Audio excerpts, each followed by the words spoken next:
메디슨이 움직일 때 방 안에 어떤 에너지가 느껴졌어요. 웰링턴에서 한 번도 느껴보지 못했던 맥박 같은 것이요. 그녀의 움직임은 날카롭고 정확했지만 그 너머에 뭔가 통제 불가능한 것이 숨어있는 듯 했어요. 그녀의 발걸음 하나하나, 회전 하나하나에 목적이 있었죠. 물론 수업에서 그녀를 본 적은 있어요. 모두가 그렇듯이요. 메디슨 오도넬은 절대 잊혀질 수 없는 사람이었어요. 그녀는 항상 최고였고 천재라는 소문이 자자했죠. 기한을 어긴 적도, 시험에서 실패한 적도, 규율을 벗어난 적도 없는 그런 학생이었어요. 그런데 지금 그녀는 웰링턴의 엄격한 기준을 완전히 벗어나고 있었어요.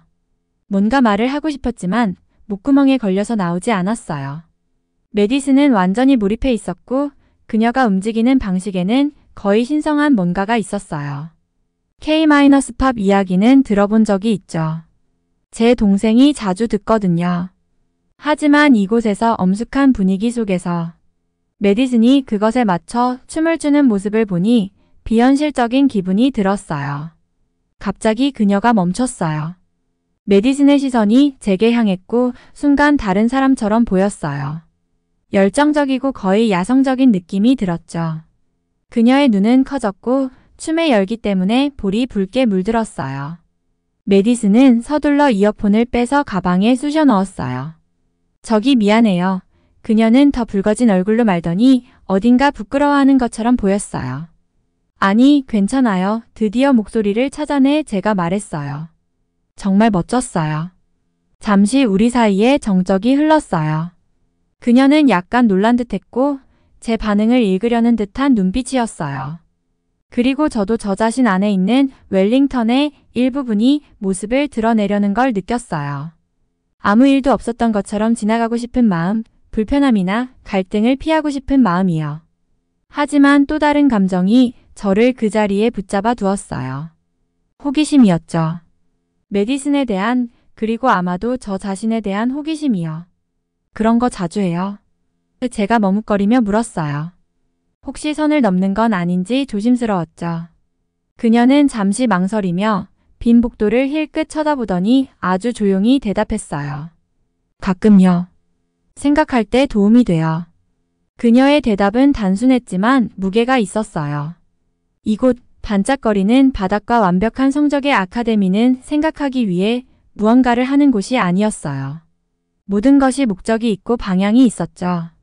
동아리 활동 하나, 대화 하나까지도 모두 구체적인 목표. 성적 상 혹은 입학 허가서를 향해 나아가야 했어요. 그걸 좋아해요? 저는 즉각 우스워 보일까봐 걱정했어요. 당연히 좋아하니까 춤을 춘 거겠죠? 하지만 그녀는 웃지 않았고 대신 고개를 숙였어요. 마치 부끄러운 듯이요. 어떤 것보다 좋아해요. 그녀는 속삭이듯 말했어요.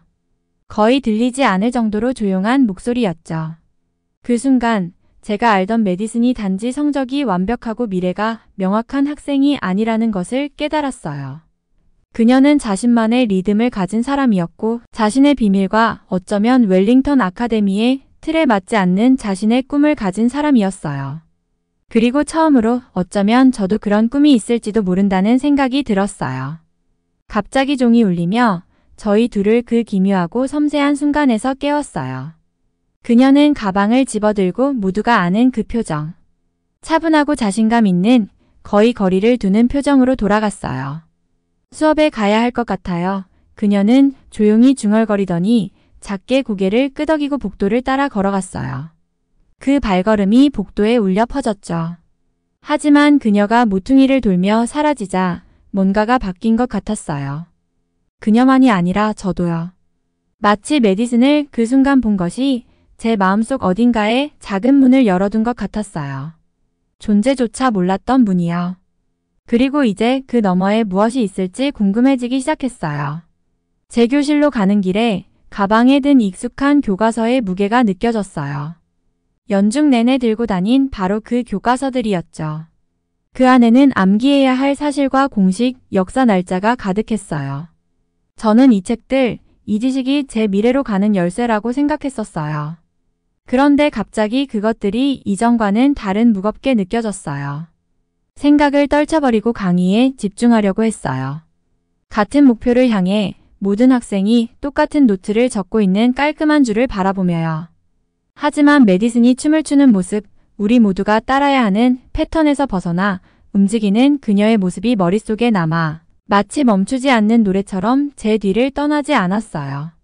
그날 하루는 흐릿하게 지나갔어요. 수업을 듣고 과제를 하고 집중하려 애썼어요. 하지만 이따금씩 그 복도에서의 순간이 춤출 때 메디슨의 눈빛이 떠올랐어요. 웰링턴에서 자주 볼 수 없는 자유로움이 깃든 눈빛이요. 마지막 종이 울릴 때쯤 오랫동안 느끼지 못했던 불안감이 저를 덮쳤어요. 제가 본 것을 잊어버리고 싶기도 했어요. 과제와 책임감으로 덮어버리고 별 의미 없는 일이라 스스로에게 말하고 싶었어요. 하지만 또 다른 한편 조용하고 끈질긴 한 부분이 뭔가가 달라졌다는 걸 알고 있었어요. 이제는 다시 예전으로 돌아갈 수 없을지도 모른다는 생각이요. 학교 건물을 나서며 차가운 가을 공기가 피부에 닿았어요. 걸어가는 발 아래로 낙엽이 바스락거리는 소리가 들렸어요. 하늘은 부드러운 회색으로 물들어 있었고 그 고요함 속에서 세상이 숨을 죽이고 있는 듯한 기분이 들었어요. 다시 학교를 돌아봤어요. 언제나 변함없고 확고하게 보였던 커다란 창문과 벽돌벽들이요. 그런데 이제는 조금 다르게 보였어요.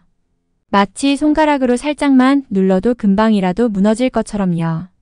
그리고 문득 어쩌면 저도 그 너머에 무엇이 있는지 볼 준비가 되었을지도 모른다는 생각이 들었어요. 메디슨과 저는 발표회장을 함께 나왔어요. 주위에는 흥분의 웅성거림이 퍼져 있었고 둘 다 잠시 말없이 발표의 무게를 느꼈어요. 메디슨의 눈 속에서 그날 복도에서 봤던 그 불꽃이 다시 보였어요. 마치 우리가 새로운 이야기를 써내려가고 있는 듯 했죠. 단순히 학교 동아리나 새로운 수업 이상의 웰링턴. 아카데미에 대한 우리의 상상보다도 더 큰 세계가 우리를 기다리고 있는 느낌이었어요. 며칠 후 K-팝 댄스. 동아리는 점심시간의 조용한 모임에서 벗어나 열정과 호기심을 가진 학생들이 모이는 장소로 변했어요. 이제는 메디슨과 올리비아의 친구들뿐만 아니라 학교 구석구석에서 온 다양한 학생들이 함께 했어요. 축구팀 스타인 알렉스는 박자를 맞추는데 애를 먹었지만 무한한 열정을 갖고 참여했고 조용한 미술 학생인 엠마는 동아리의 안무에 아름답고 유연한 선을 더해줬어요. 기술 지원 담당인 리암도 왔어요. 그는 춤추려 온 게 아니라고 했지만 음악과 조명을 담당하겠다며 참여했어요. 그래도 리듬에 맞춰 발을 두드리는 모습을 몇 번이나 봤죠. 매번 만날 때마다 우리는 단순히 취미를 공유하는 학생 이상이 되었어요. 서로 다른 재능과 개성을 가진 공동체가 되었고 교과서와 시간표를 넘어서는 무언가를 함께 하고자 했어요. 함께 연습하고 실수에 웃어주고 서로의 성취에 환호하며 서서히 가까워졌어요. 진짜 도전은 11월 어느 추운 오후에 찾아왔어요. 학교 측에서 도서관에서 우리와의 회의를 소집했고 긴장된 공기가 흐르는 가운데 모였죠. 부교장 선생님인 핸더슨 선생님이 우리를 작은 미소로 맞이했지만 그 표정은 감정을 드러내지 않았어요. 옆에 서 계신 교장 선생님 라슨 선생님은 이 모든 일에 대해 뭔가 말할 것처럼 보였어요. 그는 목소리를 가다듬고 말을 꺼냈죠. 여러분 동아리가 미친 영향을 보았습니다. 그가 무게감 있는 목소리로 말했어요. 솔직히 이렇게까지 큰 반향을 일으킬 줄은 몰랐어요. 그의 시선이 우리를 둘러보며 다음 말을 신중히 고르는 것 같았어요. 하지만 여러분에게는 일시적인 흥미 이상이 있는 게 분명해요. 이것이 새로운 기회를 열어줬고 우리가 예상하지 못한 연결들을 만들어줬죠. 그리고 솔직히 말해 웰링턴에서 여러분에게 원하는 것에 대해 다시 생각하게 만들었어요. 방 안은 고요해졌어요. 기대감이 고조되며 모두가 그의 말을 주의 깊게 들었죠. 그래서 그가 계속했어요. 여러분을 위한 보다 공식적인 지원을 제안하고자 합니다. 단순히 방과 후나 점심시간에 모이는 것에 그치지 않고 여러분만의 공간과 자원을 마련해주고 싶어요. 그리고 원한다면 이번 겨울 발표회에서 공연을 해보는 건 어떨까요? 방 안의 충격과 흥분의 물결이 일었어요. 우리가 바랐던 것 이상이었어요. 학교 전체 앞에서 공연한다는 생각에 어떤 사람들은 설렜지만 저처럼 일부에게는 긴장감이 스며들었어요. 하지만 방 안에 모인 서로의 시선을 마주하자 누구도 물러서고 싶지 않다는 걸 느꼈어요. 손에 땀이 나고 심장이 두근거렸지만 무언가 제 안에서 변하고 있었어요. 음악의 리듬과 우리 그룹의 연대감은 단순한 취미 이상의 것이 되었어요. 모든 이들에게 그리고 제 자신에게 기대를 넘어서 더 많은 것을 보여줄 수 있다는 기회가 생긴 거였어요. 그날 이후 매일 밤늦게까지 연습하며 무대 의상과 노래 선정까지 세세한 계획을 세웠어요. 서로의 열정으로 뭉친 팀이 되어가고 있었죠. 걸음걸이 하나, 박자 하나 맞춰가며 점점 더 강해지고 단단해졌어요. 어느 늦은 저녁 하늘이 어두워지고 웰링턴의 복도가 고요해지자 메디슨과 저는 연습 후에 남아 있었어요. 거울과 침묵 속에서 둘이 서 있었어요. 메디슨은 흔들림 없는 눈빛으로 제게 고맙다고 했어요. 첫날에 저와 함께 해줘서 고마워요. 혼자일 줄 알았거든요. 그녀의 목소리에서 고마움이 묻어나왔어요. 순간 뭐라고 대답해야 할지 몰랐어요. 특별히 한 것도 없다고 생각했거든요. 하지만 그날 그 짧은 순간에 메디슨의 세계로 들어가 본 것이 우리 모두가 예상치 못한 변화를 일으켰어요. 고마워야 하는 건 저인 것 같아요. 제가 미소 지으며 답했어요. 당신이 보여준 건 이곳이 단순히 성적과 목표만을 위한 곳이 아니라는 걸 알게 해줬으니까요. 메디슨은 고개를 끄덕였고 묘한 표정으로 대답했어요. 예전엔 제 미래가 이미 정해져 있다고 생각했어요. 오직 한 가지 길만 있고 그 길을 따라야만 한다고요. 그 말에 공감이 갔어요. 저 역시 비슷하게 생각해 왔었으니까요. 하지만 메디슨을 보며 그녀가 그 틀을 벗어나는 모습을 보고 나니 저도 조금씩 그 생각에서 벗어나기 시작했어요. 둘 다 많은 말을 하지 않았어요. 그저 고요함이 방을 채웠어요. 그러나 그 침묵 속에서 저도 결심이 섰어요. 무엇이 기다리고 있을지 우리가 이 무대를 성공적으로 해낼지 알 수 없었지만 시도하고 싶다는 마음이 들었어요. 처음으로 제 모습을 숨기지 않고 새로운 방식으로 드러내고 싶었어요. 그날 밤 건물 밖으로 나설 때 서늘한 공기가 우리를 감싸줬고 이상한 평온함이 느껴졌어요. 어둑어둑한 하늘의 별들이 하나둘 떠오르며 조용히 빛나고 있었어요. 예전에는 기대에 부응하고 다른 사람들의 시선을 의식하며 살았던 시간이 길었죠. 하지만 이제 같은 열정을 가진 사람들 속에서 나만의 길을 찾아가는 것에 대한 자유로움이 느껴졌어요. 앞으로의 여정은 불확실하고 위험과 모험이 가득할 거예요. 하지만 이제는 그게 두렵지 않았어요. 한 걸음 한 걸음 내디디며 경계를 넘어서고 한계를 시험하는 것이야말로 진정한 성장이라는 걸 알게 됐거든요. 밤하늘의 별들을 보며 어쩌면 이 길이 어디로든 이어질 수 있다는 생각이 들었어요. 우리 집에서의 저녁은 늘 조용한 시간이었어요. 각자 자기 세계에 빠져 밥만 먹고는 했거든요. 그런데 요즘 머릿속에 한국어 수업과 K-팝 동아리 생각이 가득 차서 도저히 가만히 있을 수가 없었어요. 포크를 내려놓고 부모님께 다 털어놓았어요. 춤추는 것, 한국어 수업, 완전히 새로운 무언가를 배우는 설렘까지요. 예상했던 대로 아빠의 반응은 그저 놀라움과 가벼운 의심이었죠. K-팝. 아빠는 한쪽 눈썹을 치켜 올리며 물었어요. 그냥 대중음악 아니야? 그저 유행이겠지. 우리 때 보이 밴드 같은 거 말이야.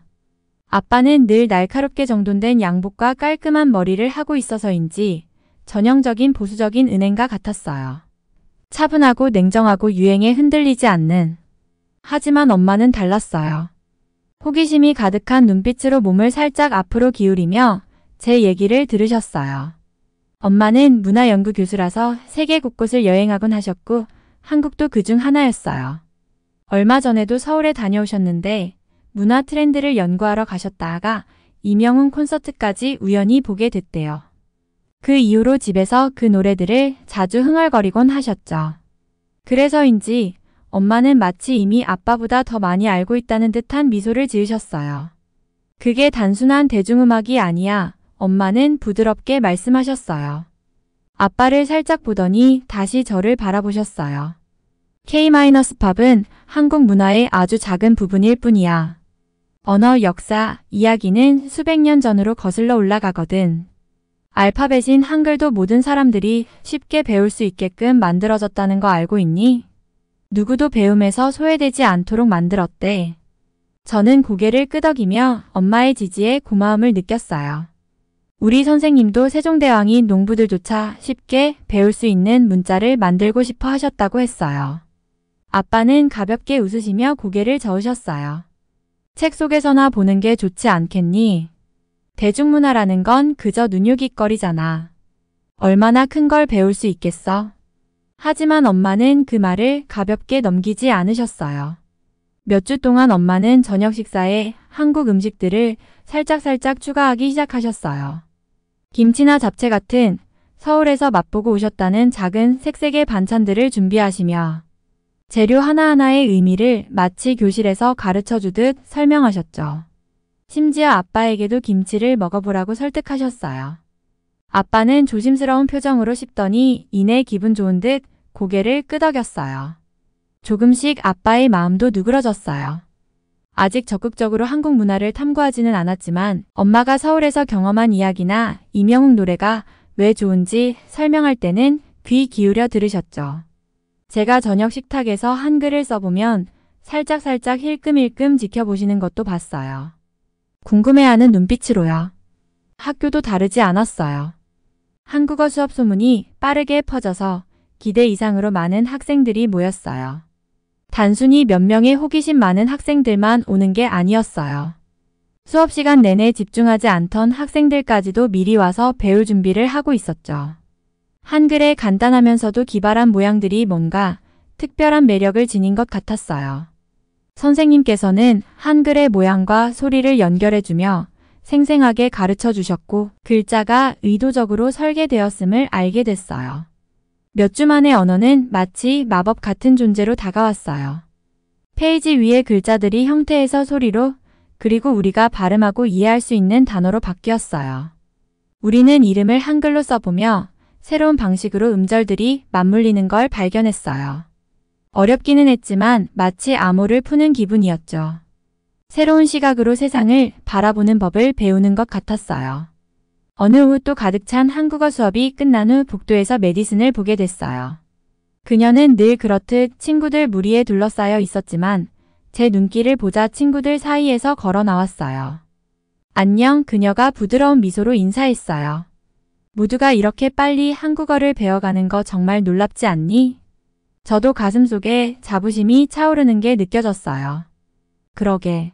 완전 새로운 세상을 발견하는 기분이야. 이렇게 빠져들 줄은 몰랐어. 메디슨은 웃으며 머리카락을 귀 뒤로 넘겼어요. 나도 그래. 처음엔 가사 이해하려고 몇 마디만 배우는 정도로 시작했는데 이제는 더 큰 무언가의 일부가 된 기분이야. 메디슨의 말이 맞았어요. K-팝에 대한 관심과 복도에서 우연히 시작된 만남이 우리 모두를 바꿔가고 있었어요. 세상을 보는 시각뿐만 아니라 우리 자신에 대한 시각까지도요. 그날 저녁 엄마와 함께 부엌에서 요리를 돕는데 엄마가 서울에서 배운 간단하고 매콤한 순두부찌개를 가르쳐 주셨어요. 이건 순두부찌개라는 거야. 엄마가 냄비를 저으면서 설명하셨어요. 따뜻함을 느낄 수 있게 해주는 음식이지. 추운 날에 먹으면 몸과 마음이 따뜻해지는 그런 음식이랄까. 저는 그 맛있는 살짝 매콤한 향을 맡으며 깊게 숨을 들이마셨어요. 정말 맛있는 냄새네요. 생전 처음 맛보는 음식인데도 익숙하게 느껴져서 놀랐어요. 식탁에 앉아보니 아빠가 우리를 보며 미소를 지으시는 게 보였어요. 한국 문화에 대한 모든 걸 완전히 이해하지는 않으셨지만 그걸 받아들이려고 애쓰고 계셨어요. 그가 숟가락을 들고 찌개를 한 입 떠드시더니 생각에 잠기신 듯 고개를 끄덕였어요. 뭔가 다르긴 하네. 아빠가 엄마를 바라보며 말했어요. 하지만 맛있네. 왜 좋아하는지 알겠어. 저는 마음 깊숙이 감사함이 느껴졌어요. 아빠도 나름대로 우리가 함께하고자 하는 그 간격을 좁히려고 노력하고 계셨으니까요. 처음으로 우리 가족이 한 방향을 바라보고 새로운 것을 함께 탐험하고 있다는 기분이 들었어요. 몇 주가 지나면서 우리는 이 새로운 리듬에 익숙해졌어요. 저녁 식사는 작은 문화교류의 장이 되었고, 엄마는 한국 역사에 대한 소소한 이야기들을 들려주셨고, 아빠는 조금씩 관심을 표현하기 시작하셨어요. 그리고 저는 학교에서 배운 것들을 하나하나 부모님께 이야기했어요. 마치 한국어와 한국 문화가 우리 가족의 일상 속에 스며들어 하나로 묶여가고 있는 느낌이었어요. 밤에 침대에 누워 메디슨과 동아리 생각을 떠올렸어요. 얼마나 많은 변화가 빠르게 자연스럽게 일어났는지에 놀라움을 느꼈죠. 이제 저는 단순히 언어를 배우거나 동아리에 가입한 게 아니라 제 자신을 새로운 방식으로 열어가는 것 같았어요. 문화는 그저 책에서 읽거나 멀리서 바라보는 무언가가 아닌 저의 일상이자 삶의 일부가 되어가고 있었어요. 조용한 설렘이 마음을 가득 채웠어요. 이 여정의 시작이자 앞으로 펼쳐질 이야기를 기다리며 잠들었어요. 축제를 앞둔 시간은 정말 정신없이 흘러갔어요. 그동안 우리 밴드는 클래식 록에만 집중했었죠. 안전하고 잘 연습된 뻔한 음악이었어요. 하지만 올해는 달랐어요. 우리 모두에게 무언가가 꿈틀대고 있었죠.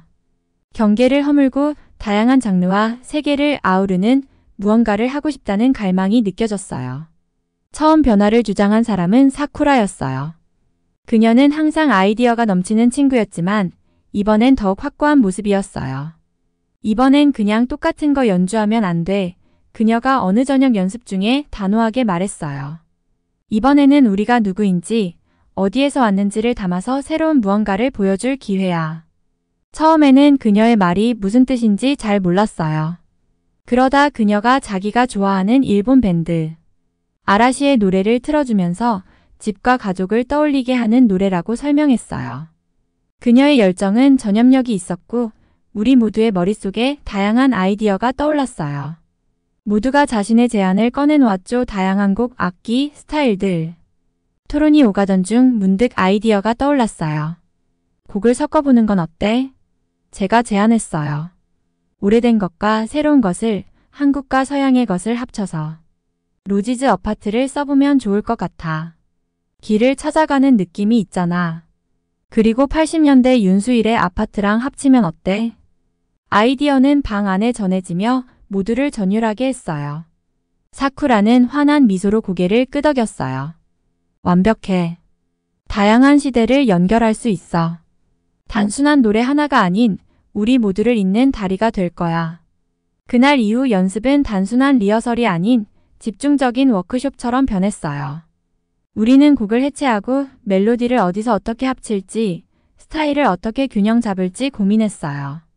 기타와 드럼의 옛날 록 사운드는 사쿠라의 멜로디와 조화를 이루었고, 키보드는 K-팝의 비트를 살리면서도 어딘가 향수를 자극하는 느낌을 더해줬어요. 심지어 지원자로만 참가했던 기술 담당 리암도 디지털 효과를 도와주며 곡의 깊이를 더했죠. 음악이 완성될수록 우리 사이에도 악기 이상의 연대감이 생겼어요. 우리는 단순히 연습하는 게 아니라 서로 다른 문화를 교감하고 이야기를 공유하며 정체성을 융합하고 있었어요. 연습이 마치 서로만이 이해할 수 있는 언어로 대화하는 것 같았죠. 저도 몰입해서 기타를 연주하며 그동안 느껴보지 못한 열정을 쏟아부었고 사쿠라의 키보드는 그녀의 영혼을 담아 방 안을 가득 채웠어요. 드디어 축제의 밤이 찾아왔어요. 무대 뒤에서 관중의 소리를 들으니 긴장이 밀려왔어요. 우리가 준비한 음악이 다른 사람들에게도 똑같은 감동을 줄 수 있을지 걱정되었어요. 무대에 올라가자 조명이 잠깐 저를 눈부시게 했지만 관객들의 얼굴이 보이기 시작했어요. 맨 앞줄에는 메디슨과 올리비아가 있었고 뒤쪽에는 제 부모님과 사쿠라의 호스트 가족들이 그녀를 자랑스러운 눈빛으로 바라보고 있었죠. 그리고 제 아빠가 기대에 찬 미소를 짓고 있는 걸 보고는 놀랐어요. 우리는 윤수일의 아파트에 느린 거의 신비로운 인트로로 시작했어요. 익숙한 멜로디가 모두의 주의를 사로잡았죠. 그러다 노래가 안착되자마자 로지즈 어파트의 에너지가 넘치는 비트로 전환되었고 드럼과 기타가 새로운 생동감을 불어넣었어요. 사쿠라의 키보드는 두 곡을 자연스럽게 연결하며 리듬을 완벽히 이어갔어요. 관중들은 매료된 채 우리를 지켜보았고 음악이 이어지며 저 역시 음악에 완전히 빠져들었어요. 단순한 흥분이 아닌 자유로운 느낌이었고 처음으로 저만의 그리고 우리 모두의 무언가를 진심으로 하고 있다는 느낌이었어요. 마지막 코드를 연주하자 방 안은 박수갈채로 가득 찼어요. 저는 사쿠라를 바라보았고 그녀의 얼굴은 기쁨으로 빛나고 있었어요. 관중들 속에는 메디슨과 올리비아가 춤을 추며 손을 흔들고 있었고 아빠도 일어서서 박수를 치며 전에 본 적 없는 표정을 짓고 계셨어요. 그 순간 우리 공연은 단순히 노래 몇 곡을 합친 게 아니라는 걸 깨달았어요. 경계를 허물고 서로에게 마음을 열었을 때 우리가 창조할 수 있는 것들에 대한 메시지였죠. 오랜 시간의 변화와 배움, 성장의 무게가 느껴졌고 이 공연이 단순한 축제 공연 이상의 무언가 더 큰 것의 시작이라는 확신이 들었어요. 무대에서 내려오자 부모님이 오셔서 저를 자랑스러운 얼굴로 바라보셨어요. 정말 멋졌어. 엄마가 반짝이는 눈으로 말씀하셨어요. 아빠도 고개를 끄덕이며 저를 이해하는 듯한 표정을 지으셨어요. 그날의 축제는 모두에게 잊을 수 없는 영향을 남겼어요. 그동안 서로 말을 나누지 않았던 학생들까지도 각자의 문화와 언어, 음악에 대해 이야기를 나누기 시작했어요. 엄격하고 차가워 보이던 선생님들도 학생들과 공연에 대해 웃으며 이야기를 나눴죠. 우리 안에 숨어있던 재능과 창의력이 새삼스럽게 놀라웠던 거예요. 웰링턴 아카데미는 이제 더 이상 단순히 공부하고 경쟁하고 성취를 쫓는 장소가 아니었어요. 이제 우리는 진정한 자신으로서 존재할 수 있는 공간이었고 문화를 그저 책으로만 배우는 것이 아닌 함께 나누고 살아가며 축하하는 곳으로 변해가고 있었어요. 그날 밤 침대에 누워 저녁의 장면들을 머릿속에 떠올리며 조용한 기쁨이 차오르는 걸 느꼈어요.